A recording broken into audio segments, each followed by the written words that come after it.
All right, this is a bit out of order. This is me in the future. As you can see, although this is, what's it going to be? It's vlog 11 probably, but you're about to jump back in time. Anyway, I have got the disc fitted into the thing. This is the kind of first time I have to take it off the wall to do some other bits, which I needed to have it on the wall to locate, and then I lifted it off anyway. So I would strongly recommend anyone considering making their own sanding wheel to actually just buy one. It is it's been really hard work. So yeah, that's the first thing. Buy one. The second thing, when you're at your favoured online retailer purchasing your sanding wheel, buy yourself some over length drill bits. I don't know what you call these, plus size drill bits. This is one of the most, I don't even know where this came from. I think it was just something that I think I kind of inherited it or found it or something. But it's one of the most useful things I have actually for finding. This is a 3mm, which seems to be quite a good size. I'm gonna have to try and get some more. I can't now think of any use cases, but it's just always something that I seem to find myself reaching for. So there we go. So the videos have slowed down quite a lot. This is something I would not consider myself a YouTuber, but this is something I've noticed across a lot of other people actually that I follow. Things have slowed down quite a lot. I think we've all just had enough. I know I have. Lockdown. Well, we're nearly out of it now, which is good. But yeah, it really has affected motivation. And I'm still out here. I'm still coming up to the workshop every night, trying to get things done. It's been quite good to have that thing that I just feel like I have to do, which is quite difficult after putting the kids to bed. Settling down with them, actually, you feel like just going to sleep and waking up fresh the next day. But you know, I got this place to try and make something out of. So there we go.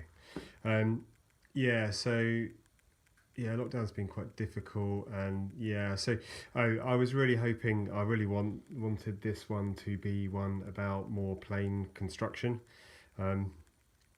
What's been going on there? Well, I've been failing to buy the right glue or the right materials. I now have all the materials, so I have no excuses apart from the weather. As soon as I got all the bits together, the air temperature took a dip. I know that I can actually contrive to warm the area that I'm working up.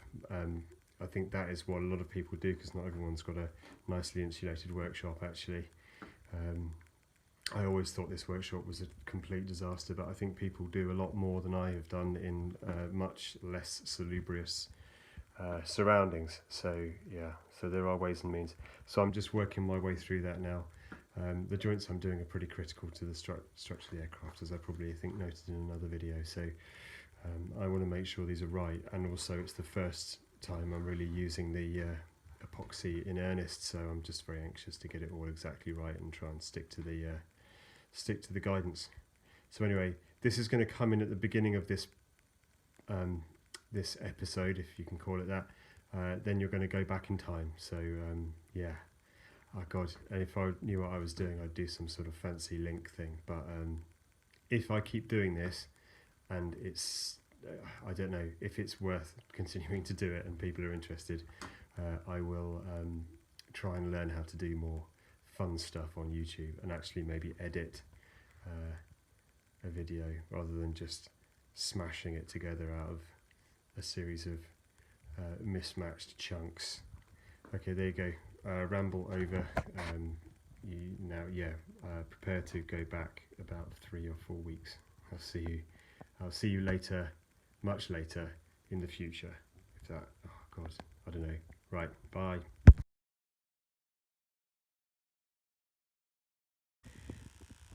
Okay, so I've got a plan. I'm going to cut two 600 by 600 squares out of this piece. So that is 600 mil. So I'm going to have 2 squares like this.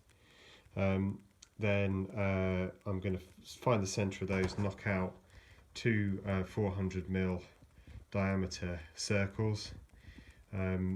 Those are going to form the disc that goes in the centre of the sanding machine, and that's going to leave me with 2 kind of annular almost pieces, which I can then form to the correct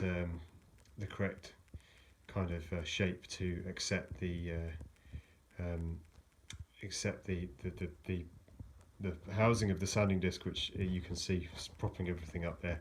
The workshop is still a bit of a state, so I'm having to work around stuff. So yeah, that's my plan. I'll crack on with that. Maybe you'll be able to see me at work with the jigsaw in a second. It's going to be fairly hard to see, but I've actually marked this up now. So there's 2 layers of 12 mil. I drew the circle 200 mil circle using my primary school here it is, compasses, pair of compasses, and then did the whole measuring along the circumference, 1 radius, 2, 3, and split it up into 6. So these short lines here are where the mounting blocks are going to go. 1, 2, 3. They're going to go 1, 2, 3, and then the longer marked up lines are where I'm going to put some screws in to hold the 2 parts together. I wanted to make sure that I kept clear of the mounting blocks, because I'm not quite sure yet how I want to achieve that mounting, and so I didn't want to put a screw somewhere that would get in my way. So I'm going to screw this central disc through, so it's going to go through the top layer to the bottom layer, probably about 1, 2, 3, 9 screws to hold that, and then a screw here, there and there around the outside to hold the outer part in position. Nothing is glued together yet. I'm then going to do my cut, pull everything apart, and then glue everything up separately. And I don't know why, because I want to make some progress, that's why. So rather than gluing this whole sheet together in one go and then doing the cutting afterwards, I'm going to cut it when it's not actually glued, but everything will be screwed together and locked into place, so hopefully nice and accurate, and they'll take it from there. So then I'll get gluing.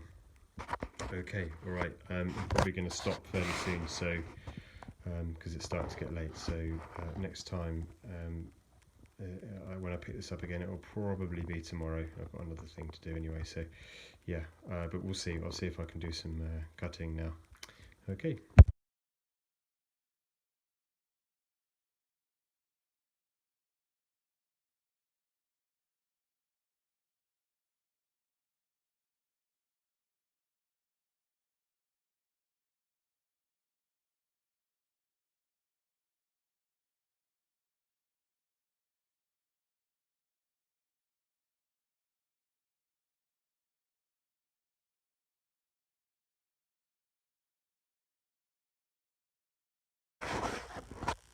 Back in the workshop, just refinding the centre of this piece of material, because I need to cut it out to fit around the drum so that I can fix it to the wall. I'm going to pick up on that bracket, and that bracket. I'm going to have to do a little bit of modification to this thing, cut a bit of material away, which I didn't really want to do any more than I strictly have to. But I mean, it's under a much lower load than it's going to be when it was in when it was in a washing machine thrashing around. So I haven't got too much of an issue with that. So yeah, so I'm just finding the centre, measuring from corner to corner, and then that way just trying to pick up the centre point. So yeah, we'll do that, and then I'll mark it up and cut it out. After a bit of fair amount of jigsawing, this is where I've got to. It's not too bad. It's a long journey to jigsaw all the way around that. What is it, about best part of 500 mil across, so you're looking at over 1.5 meters at about 1.5 millimeters a second. It takes a while. I had to cut a section out here. This is the motor mount is here, so that stands up a bit proud. These are my points where I'm going to actually pick up on the structure itself. So I've cut little slots where those bits of plastic moulding go, and that actually has been quite helpful to give me a good index on where the thing's supposed to sit. So yeah, so I suppose the next thing is I'm going to pin this piece down to the drum itself using the screws that came with the washing machine. Is that the next thing? Yeah, that's the next thing.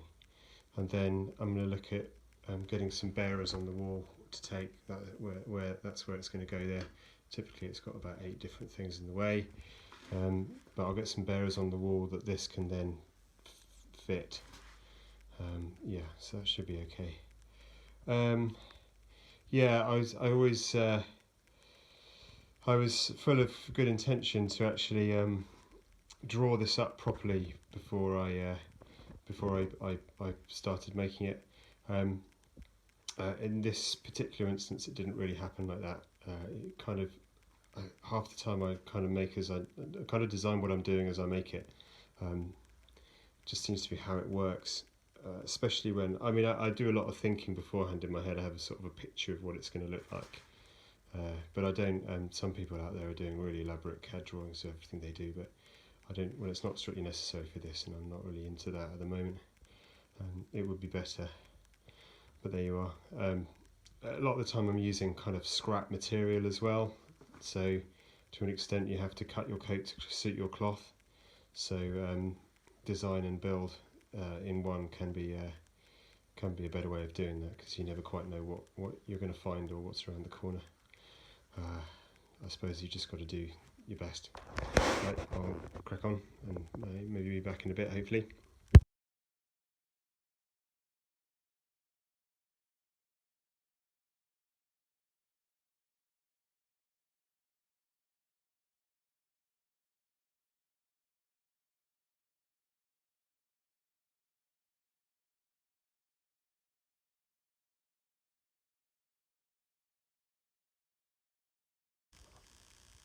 There's the unit on the wall, not 100% fixed, but not far off. It's a bit lower than I was expecting it to be, but it might work quite well if you're sat on this stool. It's perfect height, I think, for that, which may work out actually, given that it's a stuff that I'm going to be doing. This is going to be quite accurate, sanding things to shape and a lot of kind of noodly stuff, so maybe being able to do it seated is not a bad thing. Anyway, if it doesn't work out, I can always boost it up a bit. I don't know, it just feels more natural to do these things standing up somehow. Anyway, yeah, that's where I've got to. So it's good to have it off the floor of the workshop anyway, and looking like it's sort of vaguely a thing. There we go, that's working. Oh, there's the thing falling out that I was using to prop it. So there you go. Good. Okay, more and on. It turns out that finding the centre of a... Is that focused? You focused? Yeah. Finding the centre of a sort of spinning thing like this is quite difficult. So I've just put my centre punch in the middle and kind of gave it a spin, and kind of kept moving it till I couldn't really see any eccentricity, and then give it a whack, and that's marked our centre, because I need to try and find a find the right position to drill some screw holes in this, and you know, offer this disc up in there to form my sanding wheel. I don't need to be 100% exact, because I think what I'm going to do is, once it's actually in position, I can actually do some well, I'm going to have to do some trimming on the wheel itself to bring it into true. I'm going to sort of essentially use this as its own lathe, essentially. I haven't quite got to working out how I'm going to do that exactly yet, but I think it'll work. Right, I'll just crack on and do a little bit more on this. So I've got 3 mounting holes drilled here, here on that disc, and then I've actually got the equivalent pilot holes drilled into these pieces, which I kind of drilled freehand, but I measured out from my center point. I think I can, you know, once it's in position, I can build in some accuracy later. These screws might be, these are 50mm screws, so they might be a little bit too long. I might need to nip the end off them, actually. I'd quite like to use these though, because they're sort of they're with the right level of chunkiness for my you know, I feel good about these screws. So yeah, I've also got like 1,000 of them, so yeah, I'll use those. I'll have a go, see how I get on. I'll probably, actually, you know what, I'm probably just going to nip the end off and take 5mm off, and then we know that we're going to be okay. Otherwise we might push through the end of that block and then start to interfere with the metal here, which will stop me from tightening everything up. So alright, let's have a look at that then.